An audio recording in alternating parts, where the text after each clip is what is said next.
If you believe that God created the universe, then you don't believe in evolution. But if you believe in the Old Testament, then you believe that Noah put two dogs on the ark, and somehow we have 200 breeds today, which proves that evolution via genetic change happens. This is a great example of why definitions are really important and why we need to make sure we're talking about the same thing. This is also why when every time I talk on evolution, I encourage the audience to ask questions like, what do you mean by evolution? To make sure they're talking about the same thing. When you do that, you recognize the fault of this content creator's video. Let me explain. At the beginning of the video, he talks about if God created, then you reject evolution. Well, not defined. I assume he means universal common ancestry, some sort of macroevolution, which is the thing that most Christians or a lot of Christians reject. Now, he then goes to show some evidence to show why this view is absurd. What evidence does he present? Well, the Old Testament story of two dogs on the ark becoming 200 breeds of dogs.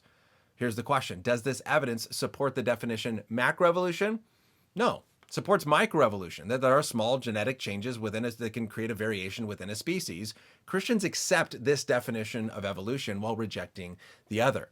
And so for this content creator to show the absurdity of the Christian view of rejecting evolution, he would actually have to show how microevolution turns into macroevolution, or how small genetic changes can actually create entirely new species rather than staying within the kind. This would be what's called directional change versus cyclical, always staying within that framework of that species. And so I, like many scientists, would be skeptical of the claim that small genetic changes can add up over time, acted upon by natural selection to produce the variation and the variety of life that we see today.